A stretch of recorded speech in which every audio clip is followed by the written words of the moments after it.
Welcome to Moments with Marianne. I'm so delighted we're spending this time here today.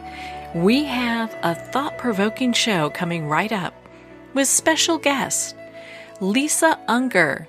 And she's here today to share with us her new novel, Confessions on the 745. Now, Lisa is a New York Times and international best-selling author of 18 novels. With millions of readers worldwide and books published in 26 languages, she is widely regarded as a master of suspense. Her highly acclaimed books have been voted Best of the Year and top pick by The Today Show, Good Morning America, Entertainment Weekly, Amazon, IndieBound, and many others.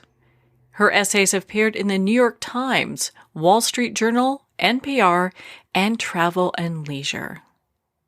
So let's welcome to the show, Lisa Unger. Thank you. Thank you for having me on. You know, what an honor it is to have you here and have you back and to talk about your new book. I mean, congratulations. This is such a great book. Thank you. Thank you so much. It's been very exciting talking to people about it. You know, we writers work alone. You know, we're sort of in our little hobbit holes working on our novels all the time. And then, you know, a book comes out, and even in these crazy times, you know, you get to go out and kind of talk about it with everybody. And that's always exciting. Well, we know that your book has gotten great national attention. I mean, it's been on pretty much every national talk show that they've got, you know, just kind of chatting about it a little bit. I have to ask you, what was the inspiration behind writing this book? Well, you know, there's always a germ. There's always like something that kind of sparks an obsession, you know, so I start, thinking about something and doing a lot of research. And so in this case, it was an idea that I had kind of kicking around in my head for a while. I'm not even sure where I heard it, but it was the idea that you can't con an honest man. And I thought, that kind of has the ring of truth to it, but it can't be the whole truth. So I started doing some, talking about it and thinking about it and reading about that, about con artists and the confidence game. And I wound up on a mystery panel a couple of years ago, and I brought it up in a green room before we all went on stage. And another author friend of mine said, I don't know about that. It kind of sounds like victim blaming to me. And I thought, that sounds right too. So it kept me this idea kind of turning around in my head. And I read a book called The Confidence Game by Maria Konnikova. And it really is like sort of a deep dive into the psychology of the con artist and the conned. And it's like a list of it's like a listing of common scams and also, some psychological insights into that particular personality. And I came away with this idea that you can't con somebody who doesn't want something, and everybody wants something, so everybody's vulnerable to a good con artist. And that was sort of the seed for the story, and it led me to hearing the voices of Selena and Pearl, and those were the two main voices that drove me through this narrative. Well, you crafted a very well-written book. My goodness. I mean, just reading it, it was like, wow, this is pretty intense. So why don't you share a little bit about it with our listeners? We're not going to do any spoilers, but just a little bit about it. Yeah. So when we first start Confessions, we meet Selena Murphy, and she's a young mom. She's had a terrible day. She's had a truly awful day. And she's, a mom who works in the city and commutes home to her home in the suburbs. And she's, running late. She misses her first train. She catches her next train. And of course, because it is like this terrible, awful day, the train just stalls. It dies on the tracks and she's stuck. She finds herself sitting next to a beautiful stranger. And this stranger strikes up a conversation with a confession. And so maybe it's the horrible day she's had, or maybe it's the drink that she shouldn't have had, or maybe it's the dark of the train. But this confession leads Selena to share a dark secret of her own. And then the train comes back to life, and it's headed back into, the real world. And Selena's embarrassed. She thinks, oh my goodness, why would I ever share this dark part of myself with a total stranger? And she hopes that she's never going to see this stranger ever again. But of course, she will. And that is pretty Mm-mm-mm. much the setup for. It's a great setup. I mean, as it goes more into the book, and that is a perfect way of just kind of talking about it because there's a lot that happens and you're like, wait a minute. And it's interesting because, when people do get together and they're kind of stuck, sometimes people will share things about themselves that they're Yeah, thinking, oh, I'll never see this person again. right. And that was another kind of thing that I have been interested in this for a long time. And it's a theme that kind of comes up again and again in the work. It's like this idea of the liminal space, the space between things. So especially when like you're traveling, it seems like you're not the person you were when you left the place you left, and you're not the person that you will be when you arrive where you're going. And so there's this like special space in between those two selves, right? And a lot of times when you're in those spaces, you meet another person, and it's just maybe it seems like just a chance encounter, but everything in that other person's life and everything in your life led you both to be in the exact same moment at the same time. And it seems like there's a lot of energy there, a lot of possibility there. So especially for a fiction writer. So that's definitely a space that I like to explore. So, why did you choose a train to have this all happen on? I don't know. I don't know that there was a choice necessarily. For me, everything flows from character, right? Like, so I have this idea, I have this kind of thought, this obsession that I'm involved in. I'm doing all kinds of research, and then like I think if it connects with something deeper kind of going on within me, I start to hear a voice or voices, and then I follow those voices through the story. So all plot flows from character. And this just happened to be Selena's journey. She is just a working mom, and she finds herself on her commuter train home, which I think is a pretty common, it's a pretty common way to get about your life. Or it used to be once upon a time when any of us were actually going to a job. And so that just kind of flowed from the character and her life and what her life is. And, it was also like sort of loosely inspired by, one of my favorite novels, which is Strangers on a Train by Patricia Highsmith. Most people know it, of course, is the Alfred Hitchcock film. But I kind of love that. I mean, I always love the idea of the train as well, because it's like, it's such almost like an old fashioned way of traveling. Like there's so many like, faster ways to get places, but like the train is just kind of this like staid and reliable way to get from point A to point B. So that was another, factor that probably was part of the inspiration for the train.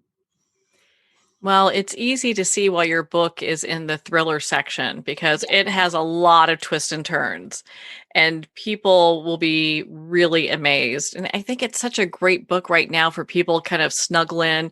A lot of us aren't really doing things for Halloween Yeah. and spending time, but regardless what time of year it is, it's a great book to snuggle in and just kind of read and get lost in. I think that you find during times like this, sort of uncertain times, and, times when things are, seem very dark, that a lot of people do sort of turn to thrillers, and um, like there's an order to the chaos of a book. There's a beginning and a middle and an end. And you can always count on some kind of justice being served, but that is not true in the real world. So I think a lot of times people turn to thrillers to kind of order the chaos that they perceive in the universe. Well, it sounds like you have some thriller activity going on in the background there too. Yeah, that's my dog. That's my Labradoodle Jack. He's howling because he hears a siren. So Oh, he's adding to the mystique of the discussion here. It's like, hey, we're talking about thrillers, and there we go. Right, he's going to add like a ghostly howl to my interview. He has been a very big presence in all of my interviews. He's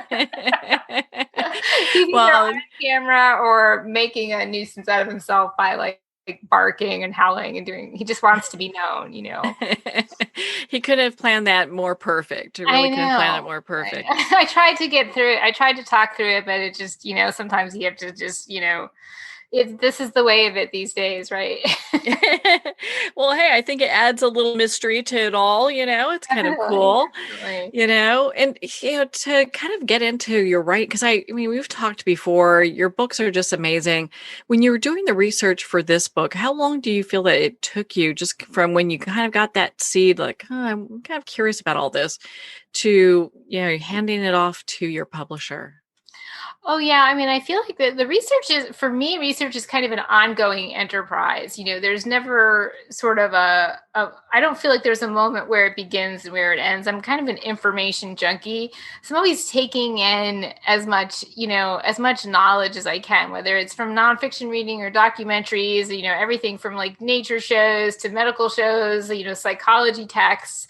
So I'm always taking information in all the time. So this was sort of, it feels to me kind of like, I had that idea about, you can't con an honest man. And it probably led me to reading a bunch of different things and watching some TED Talks and, finding other books, not just about the con game, but also about lying. I read a book called Lie Spotting, which talked about, like sort of the physical tells that liars often display. And so there was like a swath of research that's kind of ongoing. And it's usually, maybe a couple of weeks of just being really intensely interested in something before I start feeling like maybe there's a novel there. And then it generally takes me about 9 to 12 months to write a first draft. And then from there, there's another year between the time I turn it in, the editorial process, proofreading, pre-marketing and all that. There's another year before it hits the shelves. So essentially, from inception to, the book being on the shelves, it's really about a 2-year process. Oh my goodness, that's such a long time. And then to have it released right now where everyone's kind of huddled up, Yeah, what a exactly. perfect time, Yeah. Definitely, it's a good book to kind of escape into right now, I think.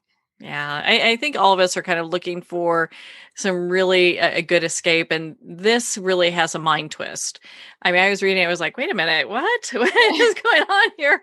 I know it's a little hard to talk about it because the layers, they're kind of, people are revealed in layers, as the book continues on. And so there are a few sort of aha moments. I think that it's hard to talk about the book without talking about those. And if you talk about that, then you're giving a lot away for the reader. So better just to read it. Yeah, just read it and then don't tell your friends, about the whole story, and then tell them they need to get it, right? Exactly. Yeah, I'm kind of doing that myself. Well, Yeah. and so when you look at, just the creation of this book, when let's talk about your main character a little bit. Like, is she coming from anybody or is this just a character that took a life of its own? Well, I feel like all my characters kind of take on a life of their own. Of course, a long time ago, I stopped thinking about characters as people that I create and started seeing them more as people that I meet. And it really does kind of feel that way, even though that's, of course, not the truth of it. Every character is an amalgamation of my observations, my imagination, my ideas, things I've overheard, people I know, people I am, or have been, selves, imagined selves. So every character is kind of an amalgamation of all those possibilities. But Selena is really, like I think in a lot of ways, she's kind of like the woman that a lot of us know. She's like one of these super women that this culture is so good at producing. She's got it all. She's got a great marriage, or so it seems, beautiful children, a big job in the city, a beautiful home in the suburbs. And she actually does kind of think of herself as being Instagrammable. She has this facade that she projects out of herself, Instagrammable Selena, and she's so invested in this idea of herself that she's kind of let some of the rot in her marriage take hold, and she's like sort of neglected big chunks of her life because she doesn't want to face it, because to face it is to to show the world that she's not perfect. And so I guess that's sort of, when I first sort of met her, when I first sort of saw her, she's kind of having the worst day of her life. She's, in her office, and I'm not giving anything away to say that she's moved the nanny cam in her home, and she's caught her husband having an affair with the nanny on the camera that she moved to because of her suspicions. And so she's at this kind of critical moment in her life where she realizes that, she can't unsee what she's seen, and she has to face the reality that her life is like sort of, not what she has projected it to be. And so I think that, even though no character really comes from me, like I'm not any of the people in my book, like I think Selena is probably, close to a lot of people that I have known or that I have been, or, slivers and shades of self, like that you understand her in a way that is very meaningful. Well, I'm glad you shared that part. I wasn't going to ask about it. There's just a really great tidbits like that throughout the entire book, that once you pick it up, like I could not put it down. I was reading it from cover to cover and just loved it. Absolutely loved it. And, it's got to be just as an author. So I think, it must make you feel good to know that you're getting such great responses from people, because it's such a product of long periods of time. You put your heart and soul into it, and then you put it out there and see what the world says about it. Yeah, and you never know. You never know how things are going to be received. It's really utterly out of your control, which is why pub time is like such an anxious time, because on the page you have all the control. On the page you're basically in control of every single thing. But then once it goes out into the world, then it's kind of subject to the to people's opinions and thoughts and ideas and what they expected and what, they wanted when they opened the cover, what they thought it was going to be, what it wound up being.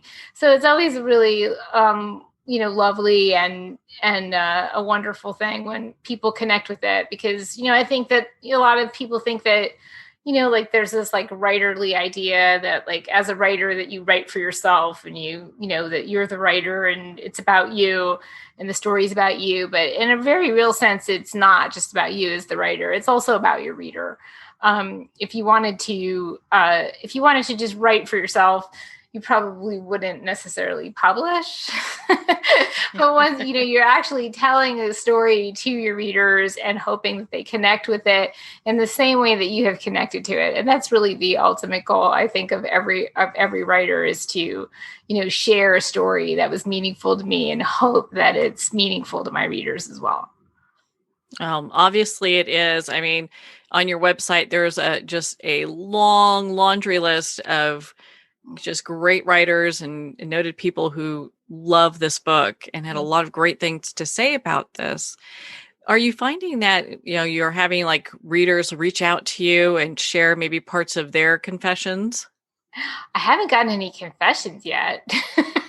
I'm just, now that you mention it, I'm kind of bummed out. I wonder why nobody has written to me with their confessions. You might have just opened the floodgates on that one. I'm going to put out a post immediately. As soon as we get off, I'm going to be like, hey, share your confessions with me. Where are your confessions? Yeah.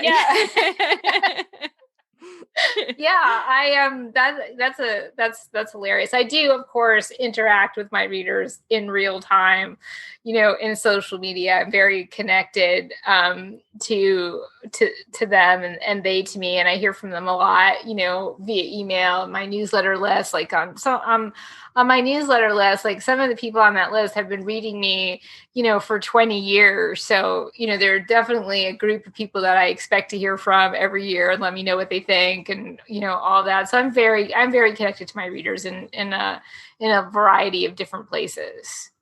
Yes, I know you've been so hands-on with your readers for such a long period of time. And I think it's great because you're offering like I believe it's a free gift for when people sign up for your newsletter, right? Oh, yeah, that's right. If you sign up for my newsletter, then you get a free short story. So that's, because I always think, not everybody, obviously not everybody knows who I am. And it's a very difficult, thing, I think, sometimes to take a chance on a new writer. If most people have like there are certain authors on auto buy, and those are the people that they're going to buy every year. And like to take a chance on a new author is sometimes kind of a big risk because, a hardcover book is, it's not cheap. And so I always think, well, I'll just, if you sign up for my newsletter and you're interested in learning more about me and about my work, then you should be able to have a free short story. So that's something that we set up, and, people seem to really enjoy that. I think that's a great gift. But, it's interesting. You talk about yourself being a new writer, but you're a New York Times bestselling author here. Okay. So No, I don't mean that I'm like a new writer, but I might be new to somebody. You know what I mean? Like yeah. you're always new to somebody. I get that. I get that. So how does your family feel about this book? Have they given you any feedback? Oh yeah, I mean, so my mom and my husband are my first readers. So my husband reads before anybody else reads, and then my mom, she's like a super reader. She's a super reader. She's been like a mega reader all her life. She was a librarian, and it's like from her that I kind of got my love of the story. And so she is always my first cold reader. She's the reader who reads after.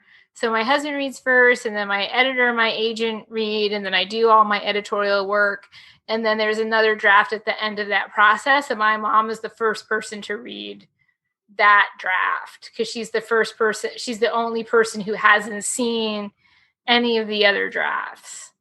So she's the first person to read it after that process. And so, she loved it. And, my husband loved it. And then, of course I hear from, my brother is he's a very active promoter of the book in social media. And, I hear from my family and stuff. And yeah, that's great. It's nice to know that they're reading.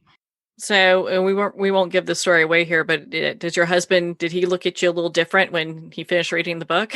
No, this is number 18, and they've all been pretty dark. So I think he gets the way my head works. I think if he was scared, he probably would have run screaming a long time ago. Well, then he wouldn't be the perfect fit for you that he is right now. So, Exactly. a lot to be said about that. But how great is that to have such an inclusive family that they're reading your work and giving you feedback, and your husband's just there supporting you all the way. Yeah. It's really kind of a great thing. Over the years, my husband has, we call him the guy in the chair. He does, he does all the like technical, like sort of back end stuff for like social media. Like I'll do all the I do all the content, but he does all the posting, and he does a lot of the, sort of the business end of things.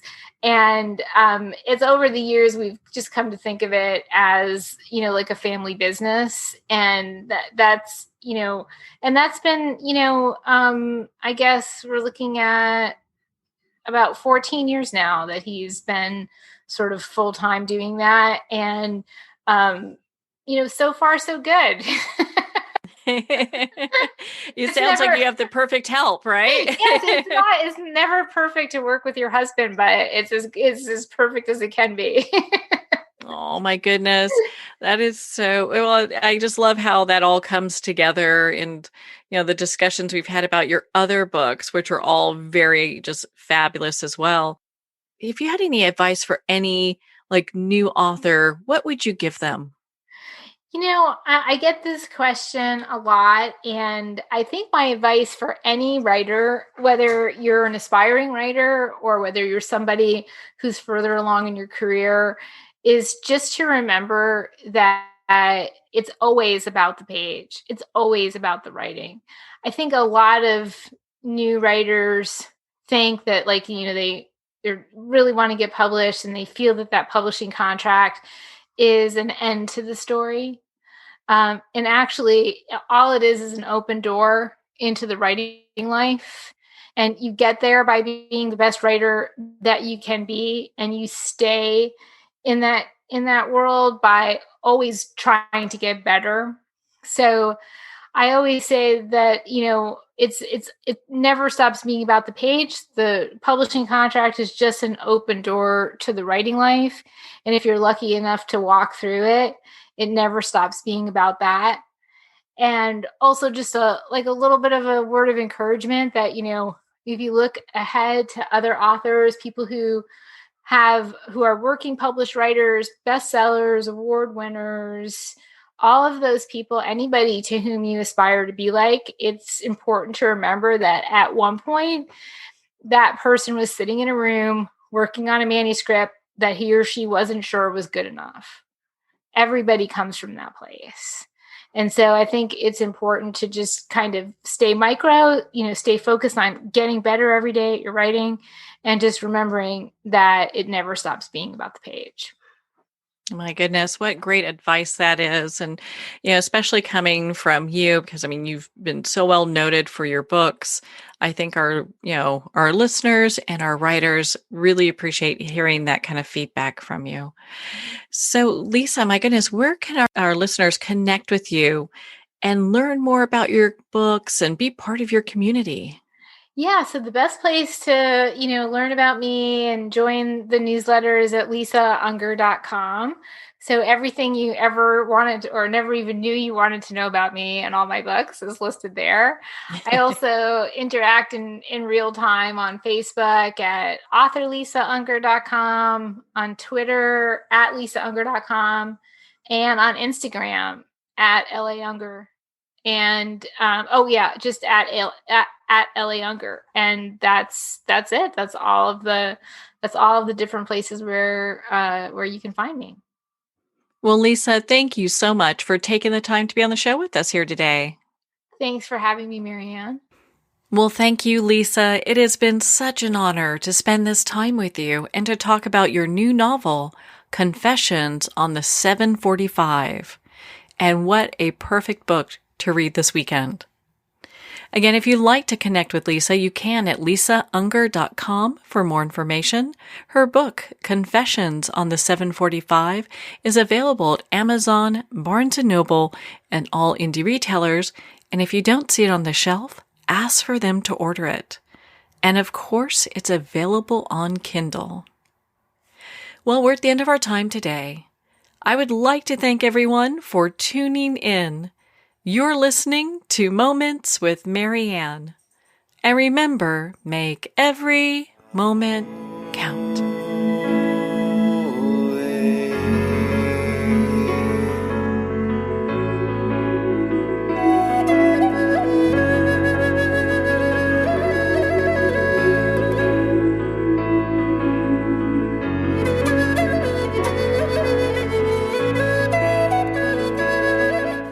In a single moment, your life can change. Moments with Marianne is a transformative hour that covers an endless array of topics with the best of the best. Her guests are leaders in their fields, ranging from inspirational authors, top industry leaders, and business and spiritual entrepreneurs. Each guest is gifted and a true visionary. A recognized leader in her own work, and while teaching others to develop, refocus, and grow, Marianne will bring the best guest and sometimes a special surprise. Don't miss this. You never know just which moment will change your life forever. Moments with Marianne airs every Sunday, Monday, Thursday, and Friday at 8 p.m. Eastern and 5 p.m. Pacific Time. Make sure to tune in and visit momentswithmarianne.com for more information.